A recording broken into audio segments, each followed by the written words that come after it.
boğazından öptürdü. Bu peygamber əyilirdi, əllərini də yerə qoyurdu dizlərində. İmam Hüseyin əleyhissalamı dalına minzirib, qaçmırdı evin içində, oynamırdı o yana bu yana ki, İmam Hüseyin əleyhissalamın belə göğlü yerinə düşsün. Bu Hüseyin əleyhissalam gəlib içəri girəndə Həzrəti Peyğəmbər Həsəni sağ düzünə, Hüseyini sol düzünün üstündə oturtmurdu. Bəs Peyğəmbər bizə hardan Üsve-i Həsən oldu? Niyə mən Hüseyinlə danışanda, mən Hüseyinlə söhbət edəndə, biz Hüseyinin adını çəkəndə sənin adcığı o gəlir? Bu Peyğəmbər biz üçün Üsve-i Həsənədirsə, bunu da Peyğəmbər eləyib.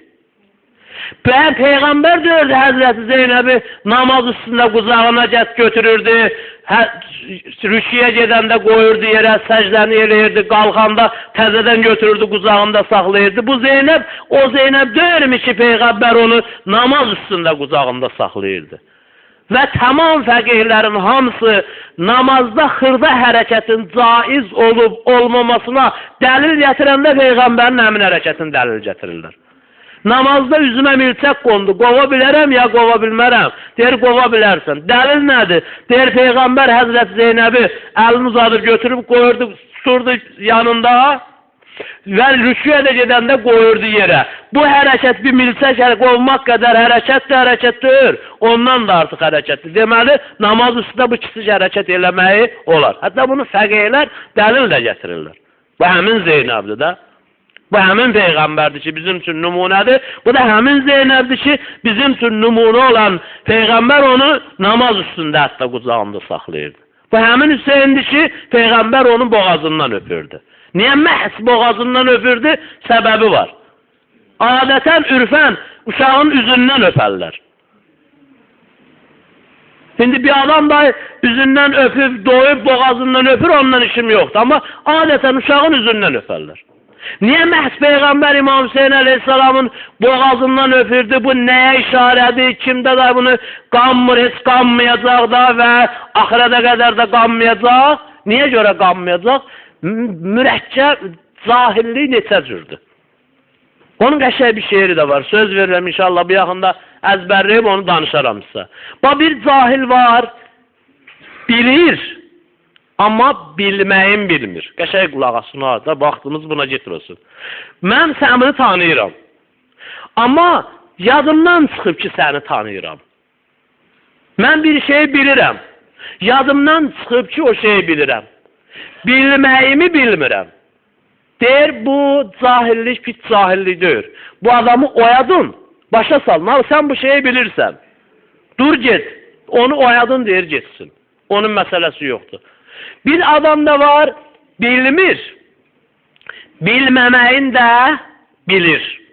Ağlan kəs, mən dəstəmazı alanda belə elədim. Bu nətər oldu? Qanmır, ayəsinə, heç dəstəmaz bilmir. O mənim nəzərimə, başlayır özündən nəzər deməyə, müştəhidlik eləməyə. İmam Xümeyni rəhmətli dedi ki, Reyqanda müştəhidiymiş, bizim xəbərimiz yoxdur. Ürviyə haşiyə yazırmış. Deyir ki, filan məsələni ki elədilər, o müsəlmanlar onu düz eləmədilər. Qələti öləsən, get, dədön gör kəbinin kim kəsib ələ. Heç olmasa kilsiyə gedib dədönəndən o vaxt ya getməyib. Zaqsız vardı ya yoxdur. Bu durum İslamdandır. Şimdi olur bəzən ki, sənin nəzərin yoxdur, müştəhid risalədə nə deyir?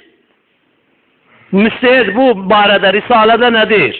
Bilmirsən, denən bilmirəm də. İkinci cahillik budur ki, insan bilmir. Neynir? Yox, cəhli mürəkkəb oldu.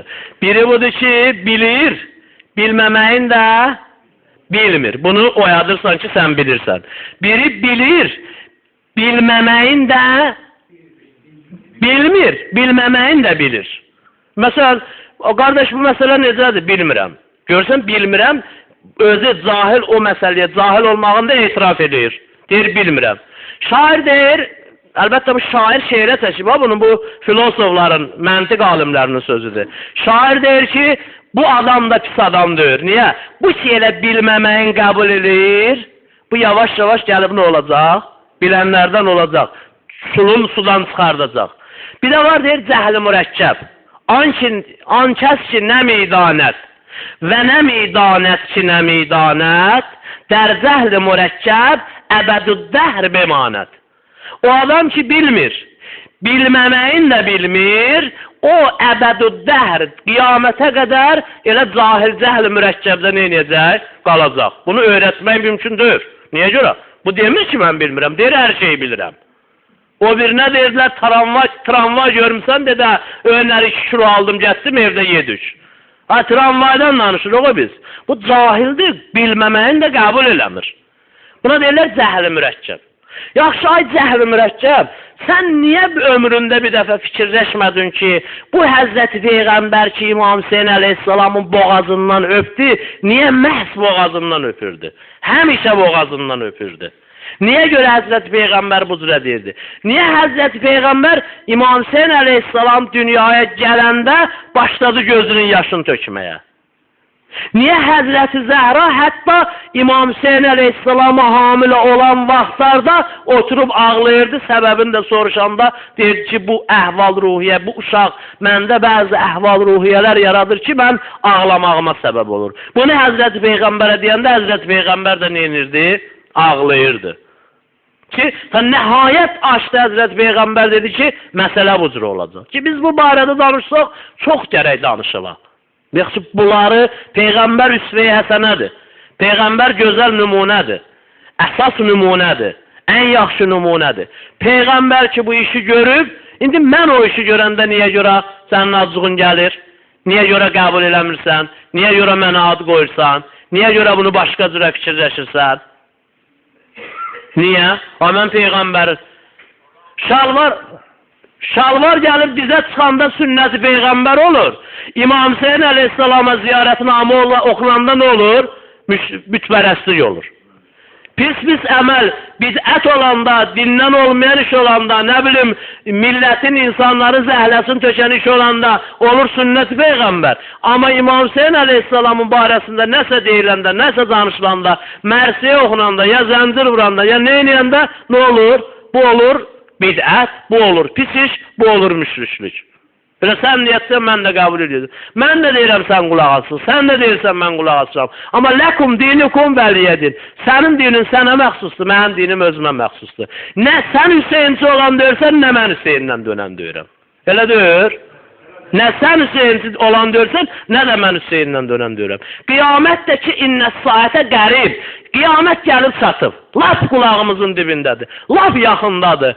Onda ki, hər şey aşkar olacaq. Onda kim başına döyəcək, o da məlumdur. Bu başdan məlumdur. Amma heç biz iddia eləmirik. Orada görəcəyik. Məsələ necə olacaq? Onda İmam Hüseyin əleyhissalam kimin əlindən tutacaq? Onda İndira Gandhi kimin əlindən tutacaq? Onda Mikhail Gorbaçov kimin əlindən tutacaq? Onda nə bilim Səddam kimin əlindən tutacaq? Onda Hitler kimin əlindən tutacaq? Onda kimlər kimin əlindən tutacaq? Aydın olacaq. Onda da qədəva göyə çıxacaq.